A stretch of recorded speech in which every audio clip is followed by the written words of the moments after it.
Gran was a hero, one of humanity's 5 great champions, the blade that struck down the demon emperor himself. In that final battle, he sacrificed everything, even his own brother, to bring the monster to ruin. But victory was a lie. The emperor's curse was absolute. Whoever killed him would become his vessel. Gran's body fell on the battlefield, but his soul did not pass on. 5 years later, he awakens, weak, broken, and trapped in the body of a lowly demon. The world he saved now sees him as an enemy, and the comrades he once fought beside would slay him on sight. Stripped of honor, stripped of strength, he has only one weapon left, his cursed ability, the sea of corpses and blood. With every kill, his power grows, dragging him closer to the monster he swore never to be. To survive, Gran must endure humiliation, wear the mask of his enemies, and climb back through the shadows of the demon world itself. Every battle tears at his humanity. Every victory leaves another corpse in his wake. But his resolve remains unbroken. Once a hero, now a demon. This is not the tale of salvation. This is the legend of vengeance reborn. The story opens during the climactic confrontation between humanity and the demons. 5 heroes stood together as they faced the formidable demon emperor. The epic battle drew to a close high above on the pillar of the moon beast, a legendary summit. Although the demon emperor was defeated, the 5 human heroes suffered great losses as a result. Sword Saint Ron stepped forward, accompanied by Celestial Archer and the impeccably skilled knight He. As one of the heroes concentrated on healing the Sage of Holy Light, by using his healing abilities, interrupted him. She gently told Master to halt, insisting that his attempts would not make a difference. Explained that the injury their companion received from the Demon Emperor's last attack was too severe for to mend, especially since he was already worn out. His face contorted with rage, demands silence from the group, his voice booming with frustration. Despite her injuries, pleaded with him, urging him not to risk himself in an attempt to rescue her. She made it clear that she was satisfied with how things had concluded. Felt a deep sense of regret, knowing that even though they had won, they had failed to keep their promise to reunite as a group. Out of nowhere, the Demon Emperor's voice rang out, agreeing with earlier words and declaring that everything was truly over. His eyes widened in shock when he suddenly heard the Demon Emperor's voice. He spun toward the source of the sound, searching the area, but the Demon Emperor was nowhere to be seen. The Emperor's disembodied voice echoed, declaring itself as his own and proclaiming these as the concluding words of their grand confrontation. A surge of crimson energy bursts from the heroes' bodies as the truth dawns on them. They have fallen victim to a deception. They come to realize that anyone who ends the Emperor's life is consumed by his flesh and blood. The Emperor reveals that this is his real power. He liked to refer to it as his own form of evolution. The Emperor announces that anyone strong enough to overcome him has proven themselves suitable to serve as his next vessel. He intended to harness every one of those powers during his ambitious mission to wipe out all living beings across the globe. In particular, Gran, recognized as the mightiest of all humans, stood out. Called out desperately for Gran, struggling in vain to escape the grip of the Demon Emperor's dark magic as it threatened to overwhelm him. Realizing he could not break free, expressed his wish to die at Gran's hands instead of being turned into a weapon for the Emperor's violence. The Demon Emperor attempts to convince that harming his own allies is a reckless and unreasonable decision. Gran was reminded that was the last family he had left. Despite this, urgently yelled at Gran to act quickly, explaining that his strength was nearly gone and he couldn't keep holding on. Faced his brother, who was slowly being swallowed by shadows, gripping his sword tightly. At the same time, the Demon Emperor's voice rang out, begging to avoid the heartbreak of one sibling destroying another. Taunted Gran, questioning the unsteady grip on his sword, and doubting whether Gran had the courage to strike him down. The Demon Emperor informed everyone that opposing him would be pointless, since the right half of his body had already been consumed. For a brief moment, managed to compose himself and assured Gran that he was glad to know Gran's uncertainty did not stem from a lack of strength. Hurled himself onto Gran's sword, driving the blade through his own chest. In that final act, he seemed to choose death, hoping to relieve Gran of any guilt in the days to come. Was informed that this kind of power should be reserved solely for those who are merciless and dangerous. He proceeded to expose Gran's natural talent, a chilling force called the Sea of Corpses and Blood. This ability granted Gran lasting strength with each life he claimed. In a state of panic, clutches his sword with trembling hands and calls out desperately for Gran. As life slipped away, she pleaded with Gran to honor sacrifice. At the same time, Ran encouraged Gran to take whatever action was necessary, placing the responsibility of protecting his sister in Gran's hands. Mysterious markings surfaced on his face, each one representing a soul he had claimed, 3 in total. The Emperor's voice echoed with mockery, demanding to know his reasons for taking such actions. He revealed that the strength from absorbing 3 lives allowed him to release only his right hand. Responds by saying that a single hand will be sufficient to handle the last challenge.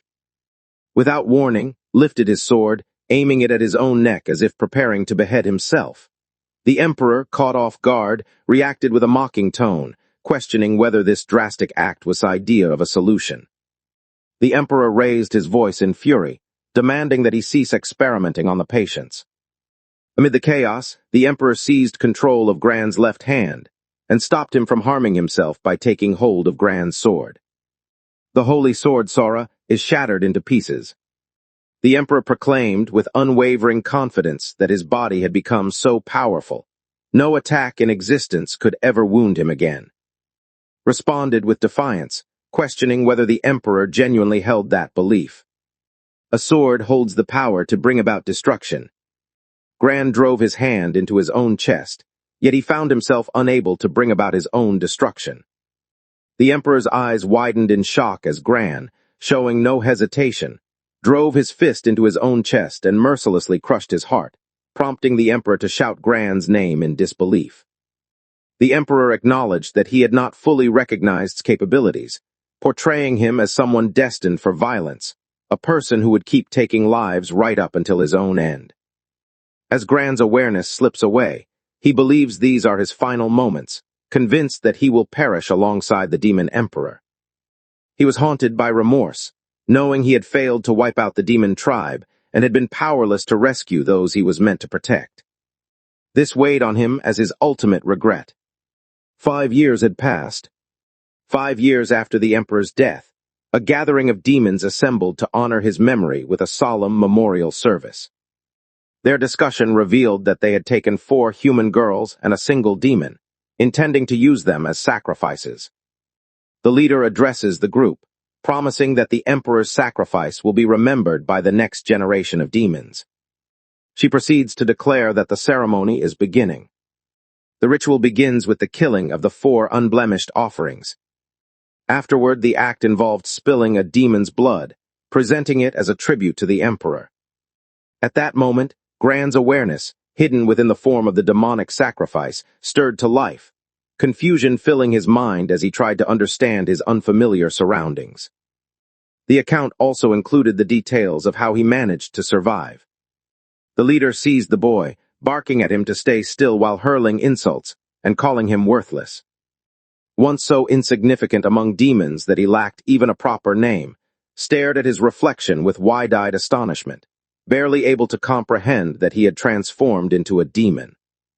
The leader explained to him that being chosen as a sacrifice was the highest honor possible.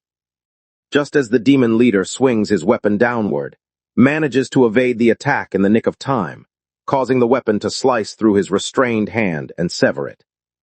The leader, his voice rising with fury, is convinced that actions have destroyed all their plans. He starts to question whether the action was intentional. Fixed the leader with a piercing stare, silently challenging whether the man truly failed to remember who he was. The leader stood motionless, stunned, as uncertainty about Gran's real identity started to fill their mind.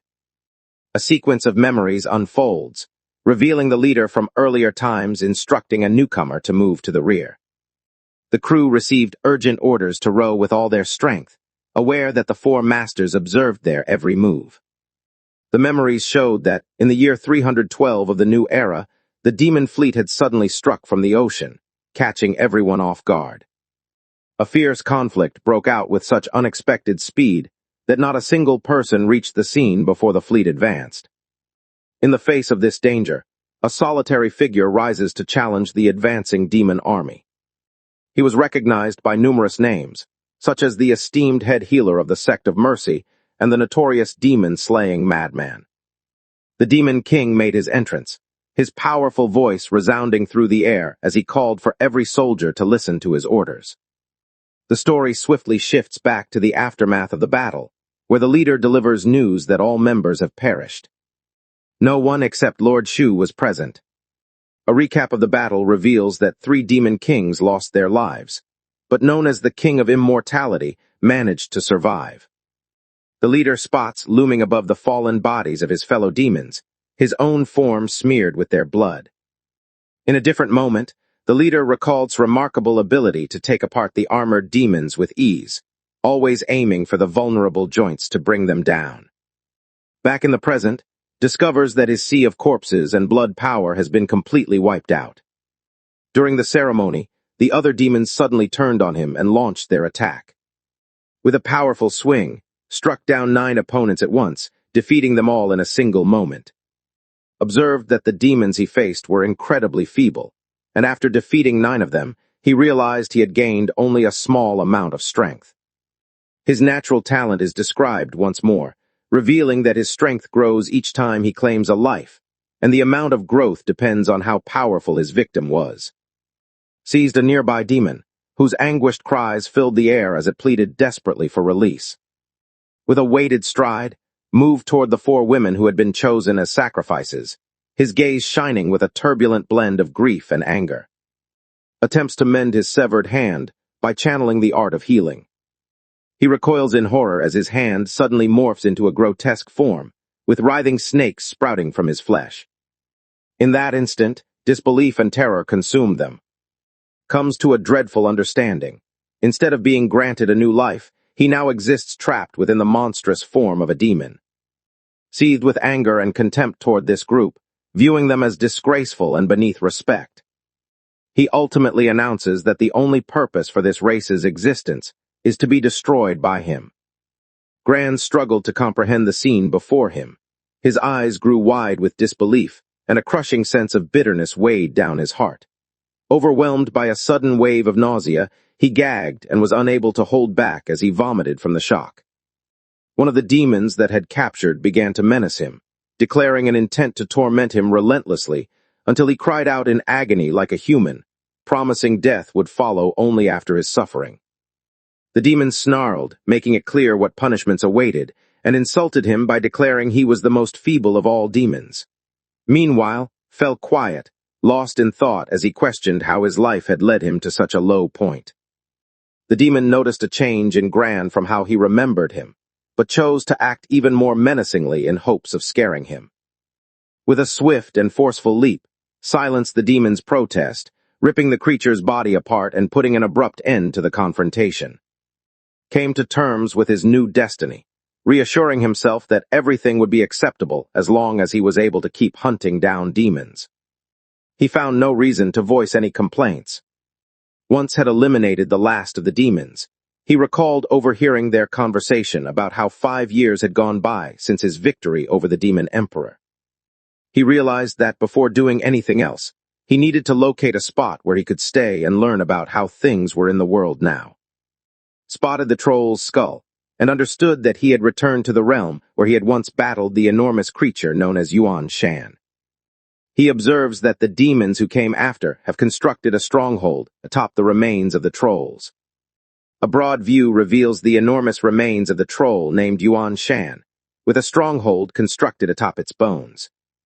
Came across a familiar cave, one he had once used as a safe place to hide for a short time. Once he is certain that there are no signs of demonic presence, he determines that this location will serve as a secure hiding spot. Within the cave, kindled a small fire and settled himself next to its warm glow. Gran remembered a time long ago, journeying alongside his heroic friends. He had braved a river of molten lava, bearing his companions on his shoulders and pressing forward through the intense heat as though it caused him no pain. In this recollection, he teased about her rough sewing after she crafted him an outfit from leaves, prompting her to explain that she had little to work with. The rest of the team burst into laughter because of that. As he gazed at the small wooden statue carved in the likeness of a former companion, The memory slowly slipped away from his mind. With steady hands, set the statue beside the rest, each one a tribute to his fallen companions.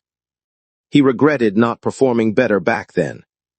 Took the wooden figure carved in his likeness and tossed it into the flames, seeming determined to remove any sign of his presence from the group. Stood silently, his eyes fixed on the statue as it was consumed by the fire.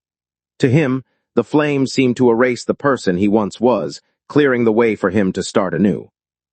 His mind shifted back to reality as he considered the countless lives that demons had ruined during the last 5 years.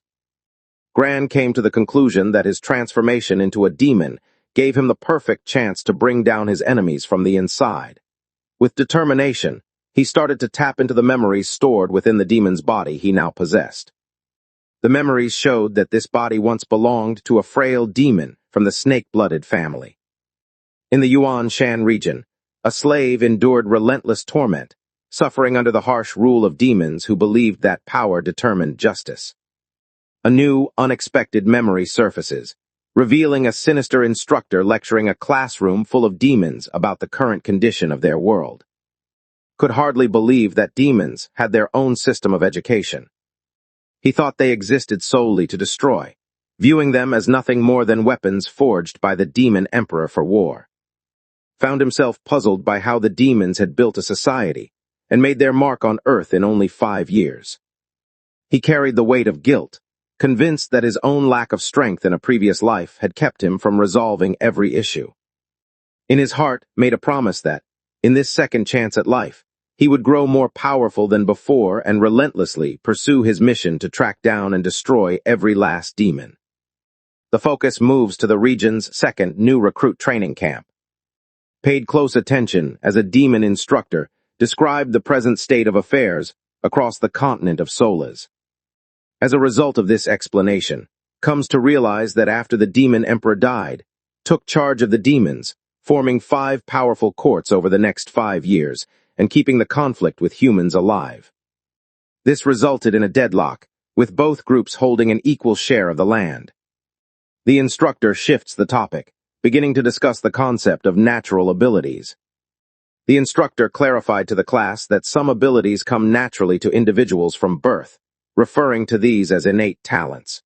He continued by mentioning that demons, similar to lesser humans, are each endowed with a unique gift from the moment they are born. The instructor clarified that whenever humans or demons used abilities drawn from their natural gifts, they would inevitably use up some of the cursed seal energy hidden within their bodies. He told the group that their seal powers appeared as symbols, each one showing its strength by being ranked from the first, the weakest, up to the 6th, the strongest. He also mentioned that seals beyond the 6th, known as transcendent seals, were not worth discussing with newcomers like them.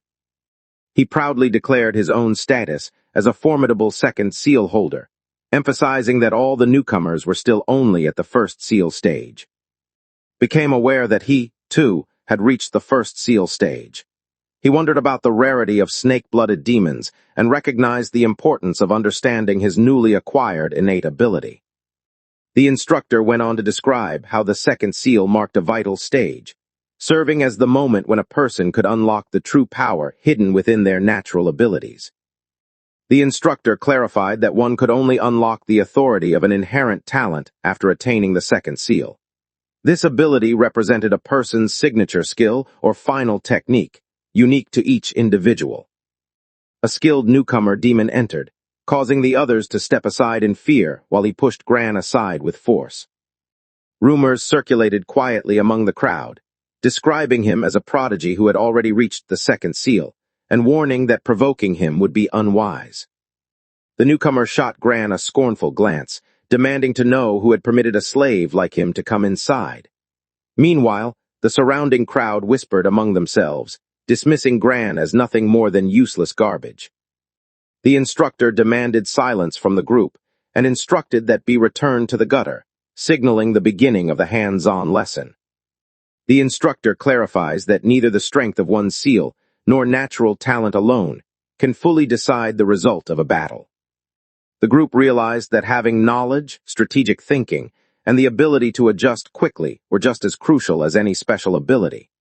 They were informed that the upcoming challenge would demand sharp attention to detail and thoughtful assessment, as they would need to discover the creature's vulnerability. The newcomer's eyes lit up with excitement as he finally found something that captured his attention. The instructor unveiled a gigantic creature, restrained by heavy chains, and clarified that this terrifying entity was a howling demon known for its wickedness. The emperor had once fashioned a breed of demon during his youth, creatures known for their lack of intelligence that caused them to lash out at anyone without distinction. Now, out of the original 10, only a single one remained. Grows uninterested in the lesson, convinced that nothing more of value will be taught, so he chooses to walk out. As he walked away, a sense of regret filled him, knowing he couldn't destroy every demon to strengthen his domain of corpses and blood. He knew that doing so would attract unwanted attention and lead to problems for himself. Without warning, the howling demon sprang into action, launching a powerful attack against the other demons nearby. The instructor seized hold of the creature's chains, silently reflecting that, despite the creature wielding the formidable strength of the third seal. The creature's one vulnerable spot, its throat, was firmly held by him, leaving it powerless and unable to unleash its abilities. Without warning, the dreadful howling demon starts to talk, leaving the instructor stunned.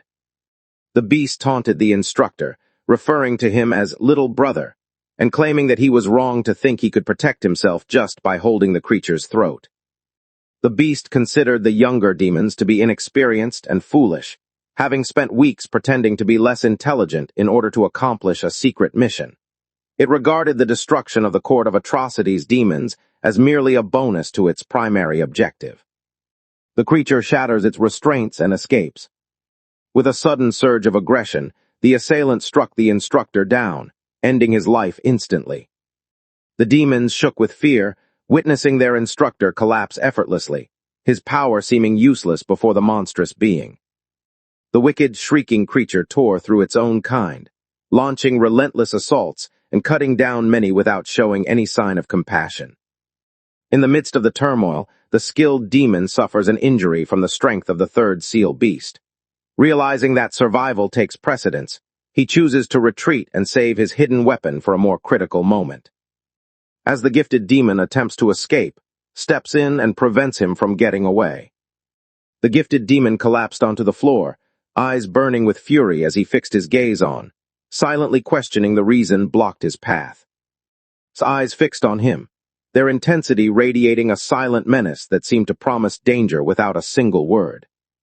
The ferocious creature sensed the skilled demon trying to flee, and quickly moved in his direction. The situation sent him into a state of panic, as he understood that it was time to rely on his hidden weapon. Before the creature has a chance to close in on him, the creature abruptly stops moving, overwhelmed by the intense and frightening energy radiating from.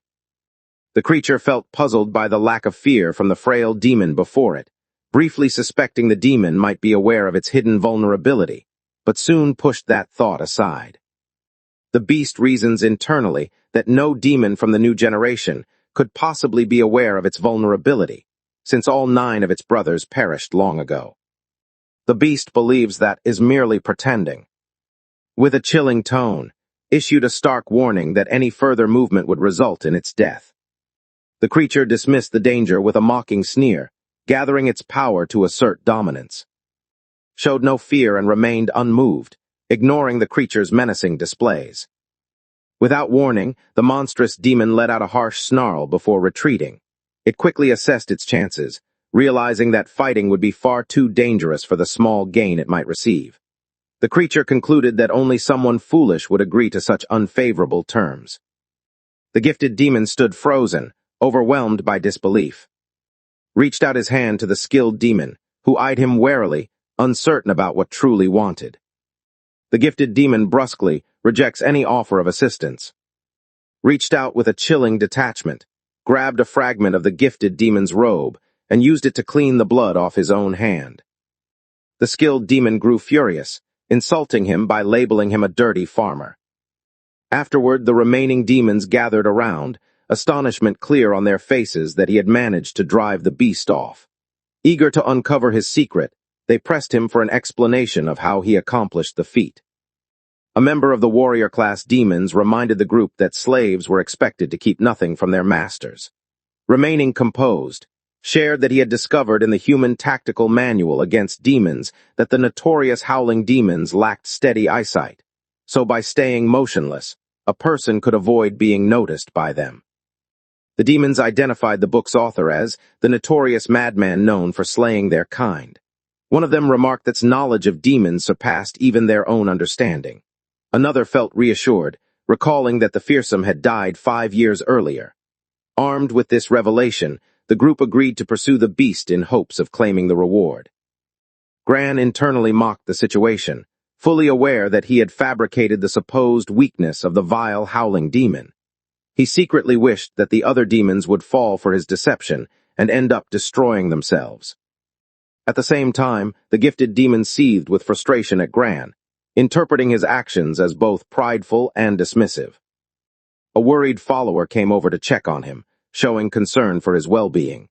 However, the gifted demon refused to reveal any sign of frailty.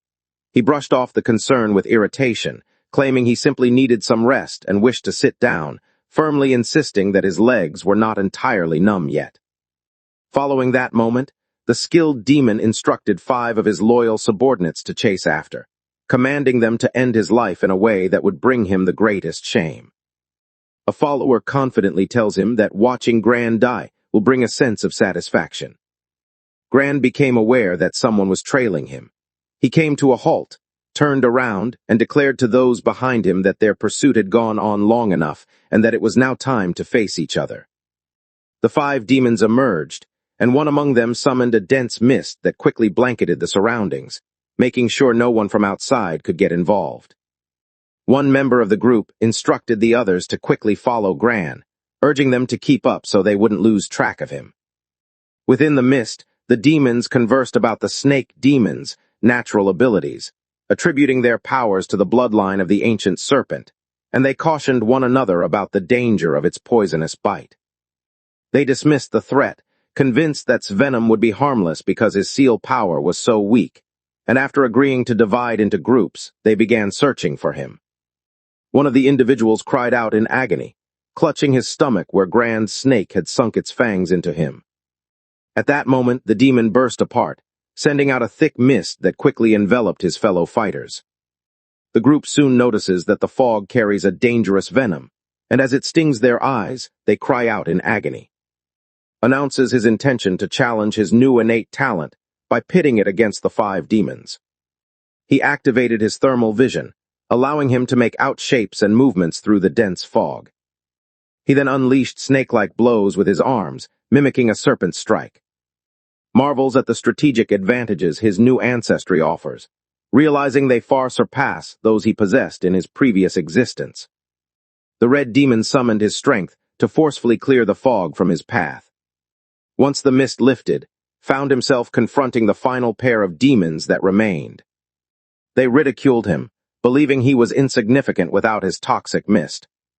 The red demon flexed his muscles, putting his power on display to try and scare Gran.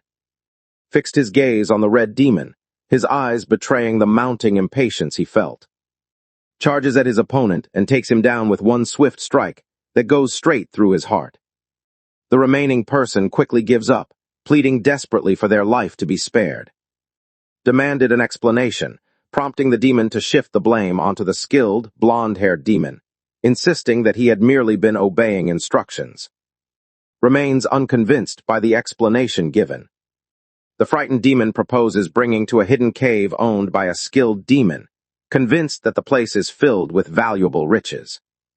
Found the suggestion intriguing, believing that enhancing his sea of corpses and blood skill could bring him closer to breaking the second seal and unlocking his snake-molting power, a transformation that demanded a unique treasure to trigger the next stage of his evolution.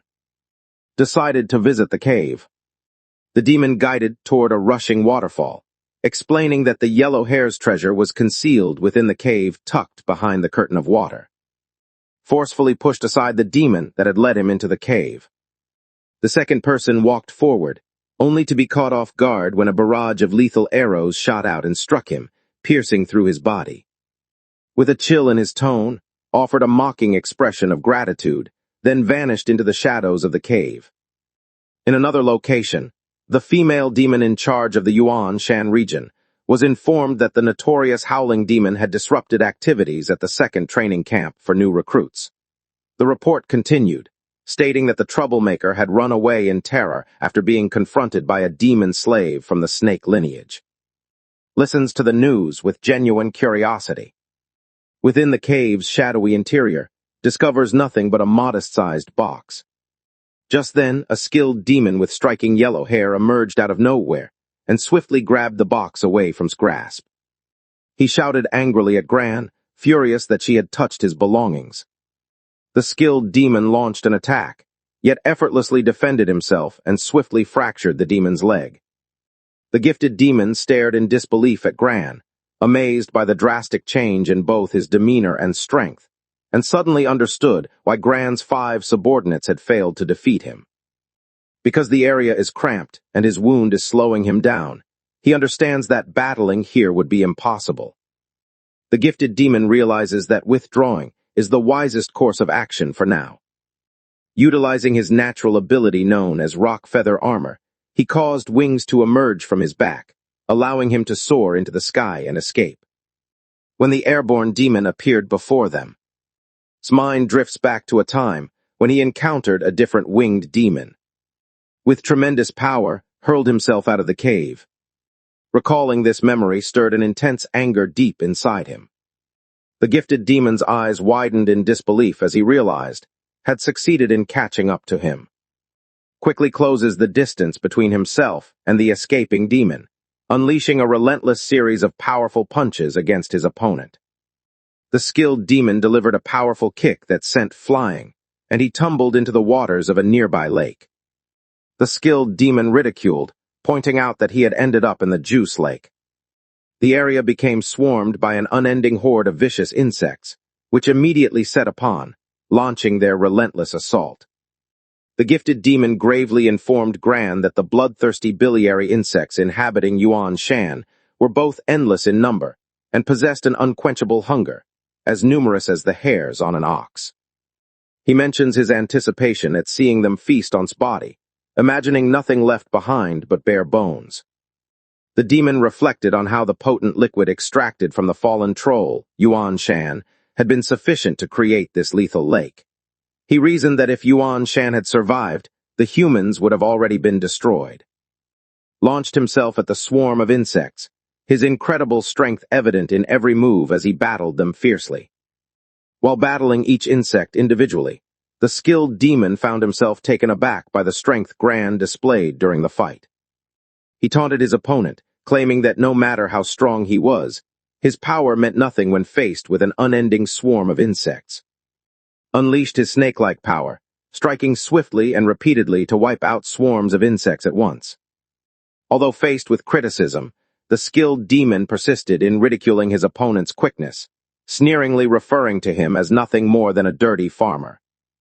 The skilled demon kept taunting, comparing his snake-like strikes to sluggish earthworms. He instructs him to remain still and endure a slow, inevitable demise. Before long, managed to wipe out a vast swarm of the juice insects. Bodies tumbled down from above, descending through the air. Without hesitation, he launched a direct assault against the skilled demon. The demon stared in shock as Gran moved with a swiftness far greater than before. Believed that despite having defeated numerous insects, their weakness only allowed him to advance to the second seal level. Despite everything, he remains confident that his abilities are sufficient to handle the troublesome bird. Stepped forward to confront the demon, warning him with a menacing glare that if the demon dared to blink again, would not hesitate to cut off the top of his skull. The demon accuses him of being insane. However, Gran's astonishing quickness catches her completely off guard. Fueled by rage, the skilled demon revealed a hidden power and set it loose. Emperor recalled discovering the demonic arrow alongside his sister during their days by the sea, and he felt certain that destiny intended for him to wield it now. The arrow struck. Dark, snake-like energy coiled around his form, encircling the arrow crackling with purple lightning. He plunges down into the dark, cold waters of the lake. The gifted demon felt a wave of worry as he pondered the reality of what had happened, uncertain whether had truly suffered harm from the powerful strike of the thunder arrow. The gifted demon's sister appeared, her expression filled with worry as she checked to see if he was all right. He reassured her of his well-being, explaining that he had just confronted a thief who attempted to take their possessions. He lifted a treasured object, describing its purpose as a remedy for her eyesight, and vowing to safeguard it at any cost. Beneath the surface, his body responded in an unusual way to the arrow. He found it odd, since he didn't remember the arrow possessing the power to alter someone's physical form. He questioned internally what was causing his body to respond so strangely to the arrow. Gran experienced a sudden flash of understanding, as though the confusing fragments in his mind had finally assembled into a clear picture. A gigantic snake emerged in front of, twisting its body into a looping figure that resembled the symbol for infinity. Becomes aware that the unusual offering of the arrow has caused his body to react on its own, automatically activating his authority. He feels lucky that things have unfolded this way. The true power held by the ancient serpent bloodline comes to light. A snake shed its old skin.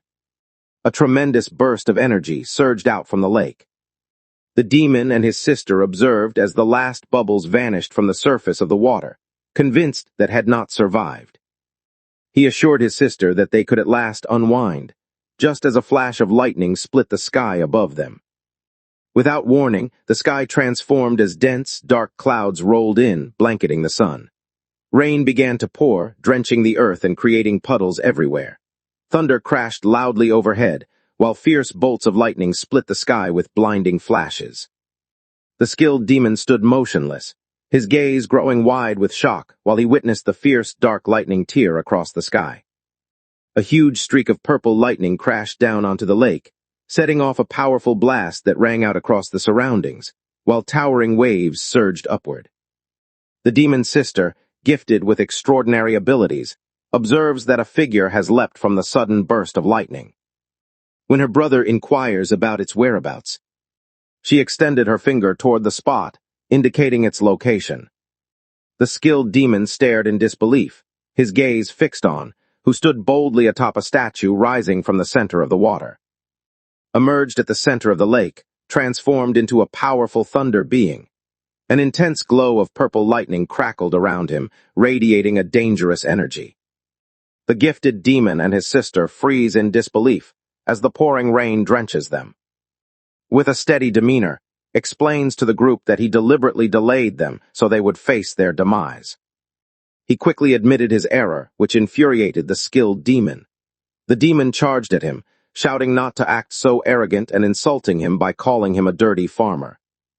Skillfully deflects the incoming blow and simultaneously slices his opponent.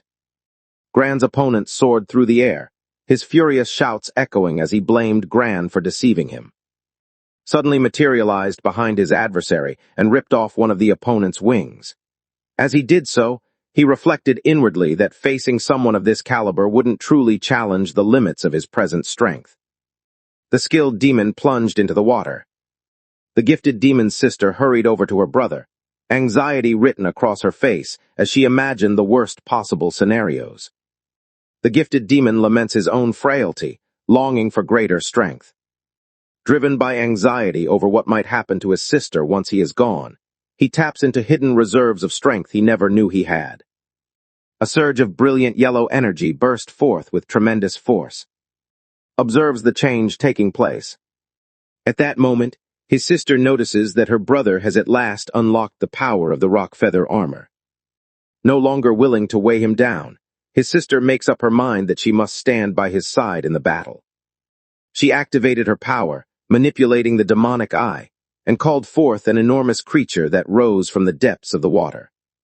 The siblings shouted together, showing everyone that they were prepared for a crucial fight where the outcome could mean survival or defeat. Her brother summoned his powerful move, sending a barrage of arrows that shook the heavens, and together the siblings combined their strength to strike Gran with a fierce, coordinated assault.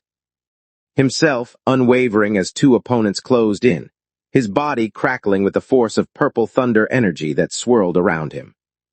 Moving at top speed, the character raced directly toward them. Skillfully avoided the barrage of feathers sent his way by the gifted demon. The young man moved closer to the skilled demon and delivered a swift kick to the demon's face. The forceful kick sent the skilled demon soaring across the sky, hurling it far from the scene of battle. The monstrous creature, called forth by the gifted demon's sibling, moved closer with the intent to consume. Unleashed the nether thunder serpent strike, sending out a huge surge of purple energy that twisted into the shape of a serpent. With swift movements and impressive skill, the beast is no match for the hero, who overpowers it without difficulty. The skilled demon recognizes this moment as an ideal chance. He chooses to hide behind the bodies of the insects, hoping to catch his enemy off guard with an unexpected assault. Gran quickly catches on to the strategy, conceding that his adversary possesses a certain cleverness. Responded to the assault by unleashing his own power, surrounding himself with a surge of purple energy that blocked the attack. At that instant, his sister activated her demon eye, a power that allowed her to reinforce her brother's assault through sheer force of will. The move then evolves into a more powerful skill known as the sky-scorning returning drill. The skilled demon observes the swift decline of seal power, believing is using every ounce of strength to protect himself, and boldly declares that the attack is unstoppable.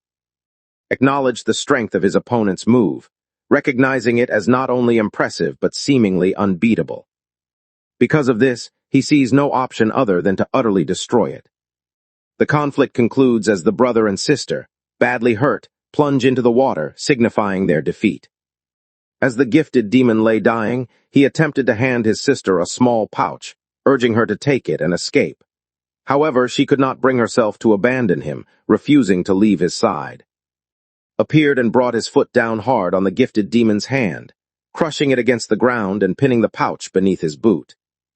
The gifted demon pleaded with to give back the pouch, desperately trying to make him understand that his sister's eyesight depended on eating human eyes that had just been taken, or else she would lose her vision. Gran explained to him that the issue could easily be fixed using a basic healing technique. The skilled demon explained that healers with true talent were even less common than human eyes themselves. Gran had informed him that, because of this scarcity, countless blameless people had been deprived of their sight. The demon's sister leaves the treasure behind and pleads desperately for her life, imploring to spare them and take whatever he wants. The rain came to an abrupt halt, and Gran turned to the demon, questioning whether the victims had pleaded for mercy as their eyes were taken. The demon's sister stared in disbelief, unable to find any words. Insists that a clear answer, either yes or no, must be given. The demon's sister confessed that the memory had slipped from her mind. Gran realized he had been making the situation more complicated than it needed to be. Even with their advanced society and complex feelings, he understood that demons, at their core, had not truly changed. Their actions had shifted. Instead of simply causing harm, they now hurt others to serve their own interests. They regarded life as having no value and viewed causing pain to others as an ordinary part of existence. Afterward, considers how acquiring the powerful thunder form stands as his greatest achievement up to this point. He soon discovers that activating the ability drains a significant portion of his seal power, making it impossible for him to use it without restraint at the moment. In another location, a demon discovered the lifeless forms of the brother and sister and hurried off to inform his superior. The leader clarified that the sudden shift in weather was unrelated to the deaths of the siblings, whose heads had been instantly destroyed by a bolt of lightning. The group's leader, known as Skull Crusher, suddenly emerged, labeling the approach as both swift and aggressive. She then announced her realization that an outsider had trespassed onto her domain. Declared that, from that moment forward, she herself would be responsible for looking into any mysterious deaths involving promising new recruits. At the same time, made his way through the dense forest, moving carefully between the towering trees.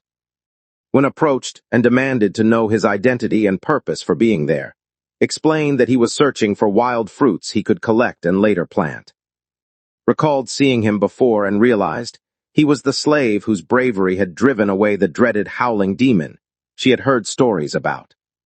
She explains to him that something of greater significance has come up, She hurled him to the ground and pressed him down with her foot, then remarked that she'd been wanting a fruit pie recently and warned him to bring back some quality fruit. She bent over him, warning that if he refused, she would turn him into a tasty meal. Takes advantage of being close to study her seal abilities. She recognized that she had reached the 4th seal level and specialized in defense, her impressive strength reminding him of his old ally. Assessed the circumstances, recognizing that his transformation into a speed-oriented demon provided him with an upper hand when facing strong adversaries.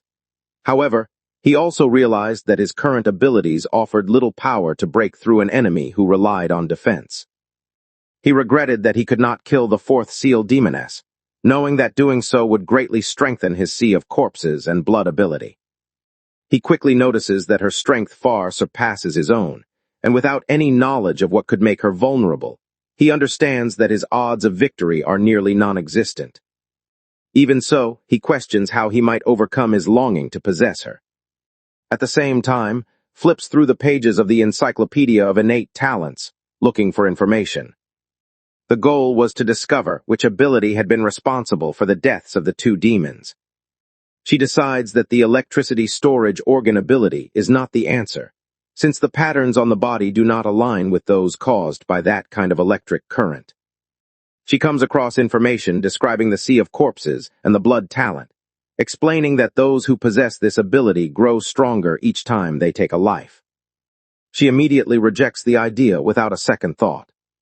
Gran comes to the conclusion that he needs to boost his strength until he can eliminate her in one swift, unexpected strike, ensuring she remains completely unaware of his intentions. He notices 2 demons in control of a cart, with one cautioning the other that their leader would end their lives if she discovered what they were doing. The other person offered comfort, explaining that their location was secret enough to keep them safe from being discovered by her. From afar, observes the group intently. He believed this secluded spot offered the safety he needed to grow stronger without being discovered. Approached the mouth of a shadowy cave.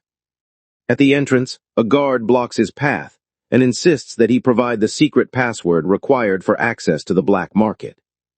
Within the building, a lively and crowded black market operates. Stormed into the room and hurled the severed head of the guard straight into the roaring flames. He catches snippets of conversation as a group of demons complains about the difficulty of obtaining passwords. One of them reminisces about the past in the Yuan Shan region, when purchasing humans was simple and common. Now, everything has become hidden and secretive.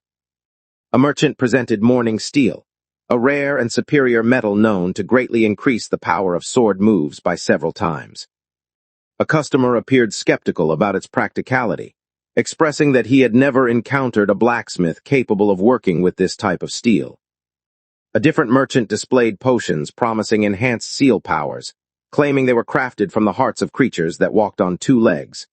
One demon remarked that if their leader discovered this illegal trade, she would punish the seller severely, while another demon looked over the merchandise with interest, feeling that the visit had been worthwhile. A demon questioned the reason behind the boss's decision to prohibit the exchange of all human goods and slaves 2 years earlier. In response, another demon explained that the boss had claimed it was to preserve resources, though many suspected she had gone mad. Observes the unusual actions and concludes that the boss must be scheming something. A merchant revealed that a new group of human goods had just arrived, pointing out that their prices were fair since every one of them, except for the first, could not see. An upset customer lashed out, claiming the merchant was attempting to deceive them by selling faulty products. Meanwhile, someone else chimed in, mentioning rumors of a brother and sister who were stealing people's eyes, and suggested that the merchant must have benefited from their crimes before anyone else. The merchant attempts to soothe the restless crowd, promising to offer the current batch at a deeply discounted rate. Moved ahead and declared his intention to purchase every one of them. The merchant eyed with skepticism, clearly doubting that he could afford the goods, given his ragged appearance. In response, proposed an exchange. He would trade the fierce thunder arrow, and if the merchant found the offer unacceptable, he could simply ignore the suggestion. The merchant noticed the arrow and quietly wondered if was referring to the special weapon owned by the boy with yellow hair. Gesturing to his assistant, the merchant instructed them to escort the humans outside, making it clear he wished to have a private conversation with. The humans received a summons and were instructed to step outdoors. A visually impaired boy lost his balance and tumbled to the ground, his hands searching anxiously across the floor for the object he had dropped. The person is forcefully pulled out into the open air. The guard felt disappointed, thinking about how he had hoped to save one for his own dinner. The merchant questions, wondering whether he fears the yellow-haired boy discovering that he has taken the boy's treasure. Reveals his eagerness to be done with the task quickly. Without warning, lunged at the merchant, unleashing a vicious assault before subjecting him to relentless and cruel torment. The merchant struggles desperately to break free, but seizes him firmly and pulls him back into the building. He shut the door to the room, and moments later, a dark red liquid began to trickle out from beneath the doorway. Once ended the merchant's life, he exited the room without looking back. He eliminates every one of the merchant's companions in the bustling marketplace. Outside, a demon commanded the humans to stay quiet and follow instructions. The character menaced the others by saying they would tear out their tongues and cook them over a fire. Emerged without warning and swiftly eliminated the guards before they had a chance to react. Realizes he finally has some means of protection, yet he observes that the counter has already finished its cycle. A young girl gripped by fear saw the events unfold before her eyes. Is viewed as a monster even by other demons. A message popped up, revealing that Authority Lucky Day could not be triggered. Recalled that this particular authority was uncommon and often brought harmful consequences. It could not be controlled by willpower, and might trigger on its own whenever the counter finished a loop and advanced to the following digit. Gazes at the last two children left in the room. He handed the item back to the child, who was still wearing the blindfold. The boy, unable to see due to his blindfold, recognizes the items as belonging to his group and retrieves them from. Gran instructed everyone to walk behind him. The girl wondered aloud if he would keep a hold on the rope guiding them. Tossed the rope onto the ground, making it clear through his words that he disliked watching others being guided or controlled. After Gran finished restoring their sight, one of the humans broke into a joyful outburst, overwhelmed with gratitude and astonishment. He marveled at his ability to see once more, praising Gran as a remarkable savior and expressing disbelief that someone so kind existed among their group. A different man rebuked his companion for speaking out of turn to the person who had aided them. The man who was scolded quickly expressed regret to Gran, noting that his friend remained fearful of the yellow-haired demons and struggled to communicate, and he pleaded for Gran's understanding. At the same time, the young boy expressed his gratitude to Gran for retrieving their possessions and curing their vision, but Gran hushed him. The young girl wonders aloud about Gran's motives, questioning why he would rescue them from the demons when he appears to be one himself. In response, Gran explains that he acted purely out of personal desire. The girl reacts with wide eyes and a furrowed brow, clearly not expecting his response and struggling to make sense of it. Fixes her with a stern gaze and commands her to remain silent, making it clear that the grown-ups have important matters to attend to.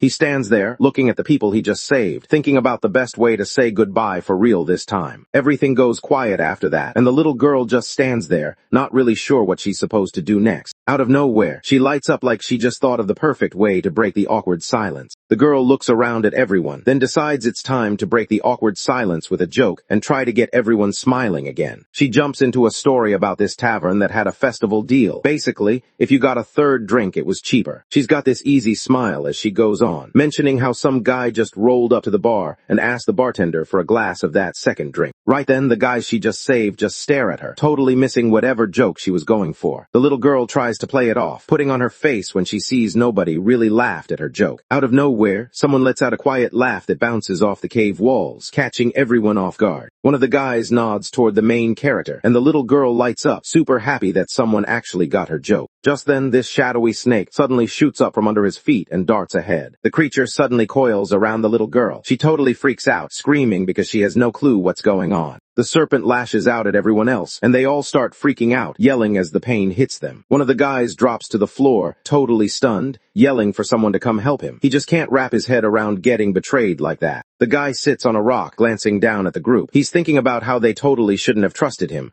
like they had no clue what he was really about. He thinks you can never trust the demonic race, saying they always keep something dark hidden inside. Our hero just smirks, kinda letting everyone know this is what goes down when they trust him. He wants them to keep this moment in mind, like a reminder that he's got it handled. Right after that, all the people who just got saved drop to the ground. They look totally out of it, barely moving after getting hit by the poison. He walks up to the little girl, trying to figure out why she isn't affected by the poison he dropped. He saw the girl crying, and realized she was saying he never planned to take them out for good. He just wanted to knock them out and leave it at that. He just sat there for a second, not saying anything. You could tell by his face he was deep in thought. He thinks she's only here to prove a point about not trusting demons, and he can't help but wonder why she's so confident about it. She shouts out that the only reason she trusts him all the way is cause he's actually a good demon. Right then, the little boy opens his eyes and looks over at his friend, wondering what she's thinking of doing next. Her eyes lit up like she was down to join him, but the MC just shot her down, saying he's not looking to drag anyone along who can't keep up. She lets him know her name is Sulla and says she's a blacksmith. She also promises she's not going to mess up his plans or slow him down. He hears the name and instantly remembers it. He wonders if she's related to a guy named, maybe his granddaughter or something. Sola gets caught off guard and nods, trying to figure out how this guy knows her grandpa. The main character just zones out, stuck thinking about it. He lets everyone know they've known each other for a long time, and even says he used to hold her when she was just a baby. Right then, an old forge pops into his head, giving him a quick glimpse into what his life used to be like. The memory shows Sulla's grandfather standing firm, making it clear he never makes swords for people who hurt their own or go after innocent folks. He locks eyes on our hero, looking dead serious and kind of sketchy, like he's trying to figure out what's really going on. The blacksmith notices right away that the MC still has that bloody vibe, saying his talent seal basically holds onto the scent, even though years have gone by. The guy tries to get the main character to leave, but the MC lets him know that sister is the reason he's there, and she's the one who sent him to look for him. He points at the steel sword the blacksmith's working on,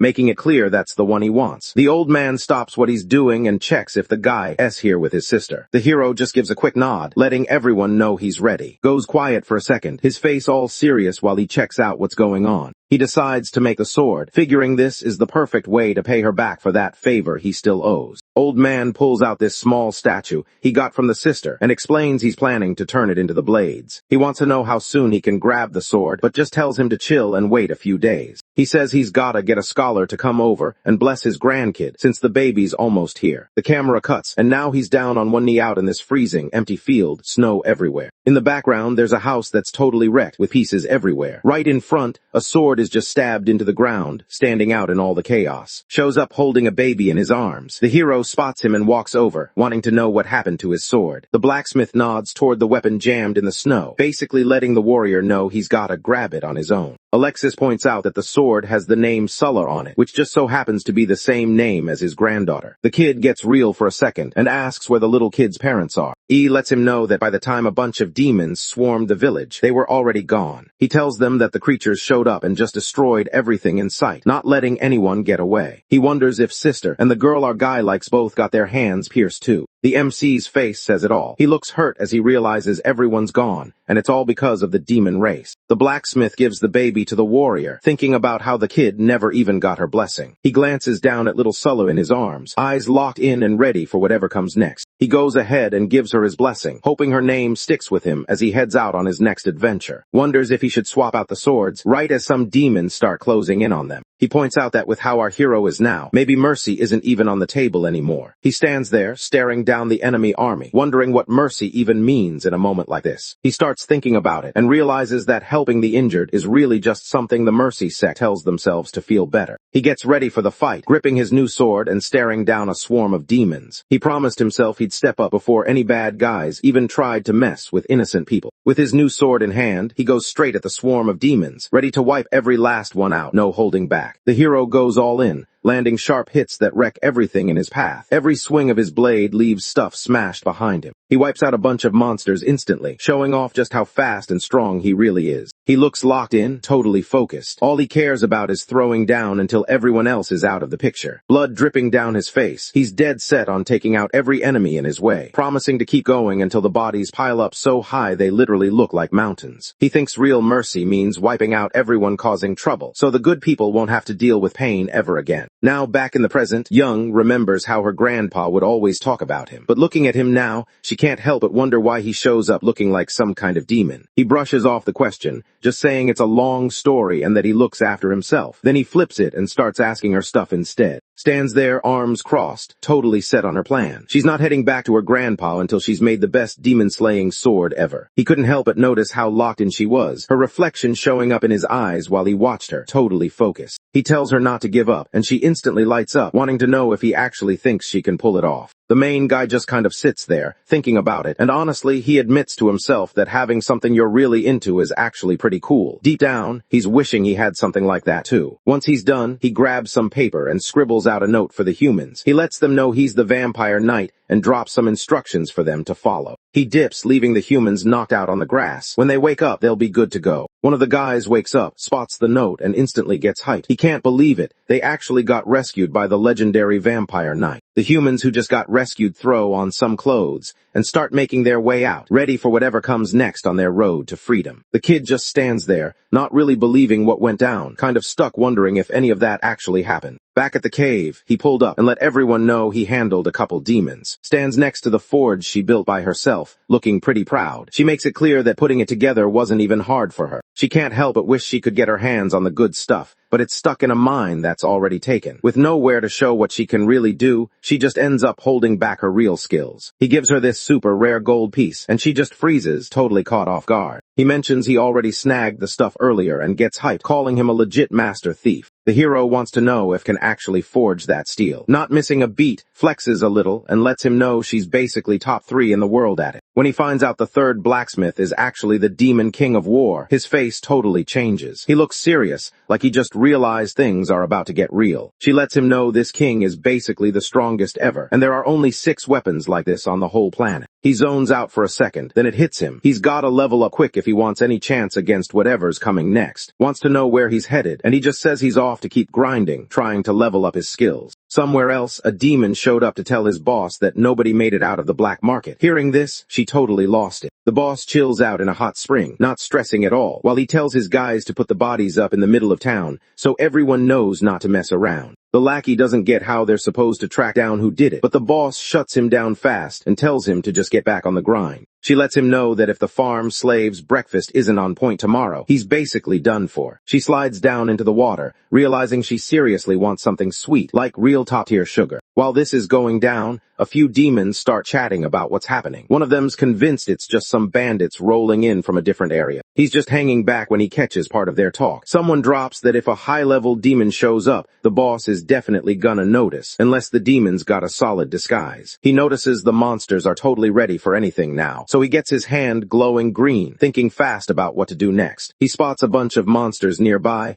and figures it's way smarter to play the weak eye. That way, leveling up gets a whole lot easier. Some demons came across the body of one of their own. They noticed it's been happening a lot these days, like it's basically turning into a regular thing. He hears what they're saying and starts thinking. He knows he didn't take that guy down, so something's definitely off here. He walks through the village, thinking if someone else out here is hunting demons too, not just him. He freezes, instincts kicking in. He can tell someone else is there. His eye lights up, locked in as he tries to sense whatever weird vibe is around. He looks around the empty village, trying to figure out what's giving him that weird vibe. He looks down a nearby alley and spots a sketchy figure slipping through the shadows. He thinks it's weird that anyone would bother following a regular slave like him, and he knows for sure it's not because they want tips on growing wheat. The mysterious figure finally steps forward, leaving the shadows behind. Our guy gets ready, locking in for whatever's about to go down. The cloaked figure didn't waste a second. He rushed in fast and swung a heavy punch straight at him. Right after he dodges, he comes back swinging and lands a punch on the other guy. The enemy's defense is just way too tough, and our hero can't hold up. He completely falls apart. When he made contact, it was his own hand that took the hit. He can't believe how tough the enemy is, like every attack just bounces off. He just took the hit like it was nothing, barely even reacting to our guy's punch. The enemy locks eyes with him, sizing him up. He smashes through the wooden beam, propping up a water basin on top of the house next door, sending it breaking apart in seconds. The enemy looks up and notices the water's about to drop straight on their heads. Spotting his chance, he darts forward, ready to throw hands with the enemy. By the time the week wrapped up, everything just felt different. The enemy didn't expect him to bounce back like that after getting nailed, but somehow, he's still ready to throw hands. He hears the enemy calling him out for taking it too easy. Nobody really knew how many blocks he had, but when the guys rushed in, they just went for him. The lifts his hand,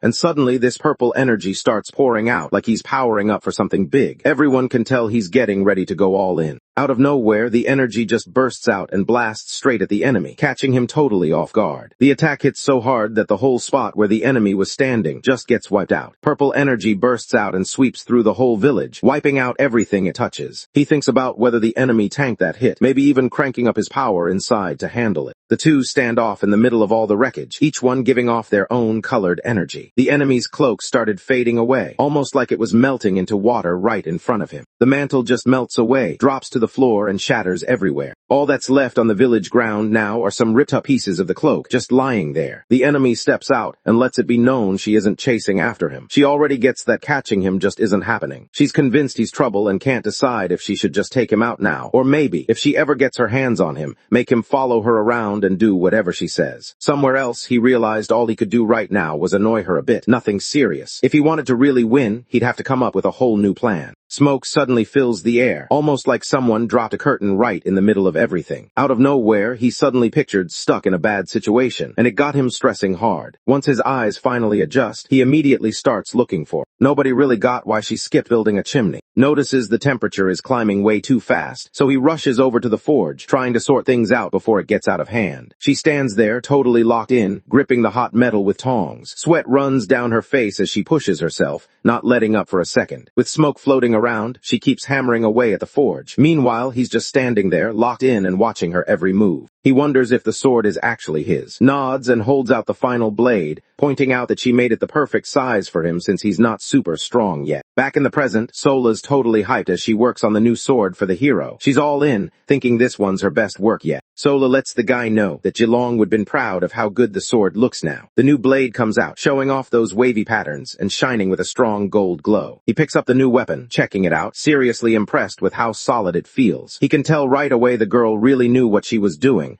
Her skills in forging are next level. He wants to know about the guard hilt and pommel, but the girl tells him she still doesn't have what she needs to make them. He grabs a cloth, wraps it tight around the blade, and figures this'll do for now. He checks out the new weapon, and wonders if Little Sola's already named it. She thinks the new sword should be called Little Sola since the big one was named Sola, and he's cool with that. Everyone gets a first look at the weapon, all finished up, glowing with this crazy green energy around it. He thinks his steel sword side is totally locked in, almost like his body, just itching to soak it up, like it's some kind of ritual. He holds himself back, thinking it's not the right moment. He knows he has to chill until the sword is finished, since it can't level up until then. Sola grabs her hammer, all fired up, ready to put in the work and get that weapon done. You can tell she's locked in and not about to slack off. She wanted to know if he could pull off his sword move, but he just shook his head and pointed out that the spot was way too short for it. The next morning, Sola's passed out, totally wiped from yesterday. He's out cold, drooling on his pillow like he didn't even hear his alarm. She's out cold until this awesome smell hits the room and pulls her back awake. She instantly notices how good it is, like her senses just lit up. Just stands there, eyes glued to the table, totally locked in on this massive fruit pie sitting right in front of her. Her jaw's practically on the floor. She can't believe how huge it is. She's curious about how he even knows how to make something like that. He just tells her he picked it up at the Royal Academy. He grabs another piece of fruit and sets it right on top, just to make the dessert look even better. The hero grabs the pie and heads out, not sticking around. Meanwhile, the two guards talk about grabbing some wine for their boss. He walks into the hall and spots the territory's commander already there, just chilling on the couch like he owns the place. Their eyes lock for a second. He's all business, not messing around, while the demoness just throws a sly grin his way. He walks up with the tray,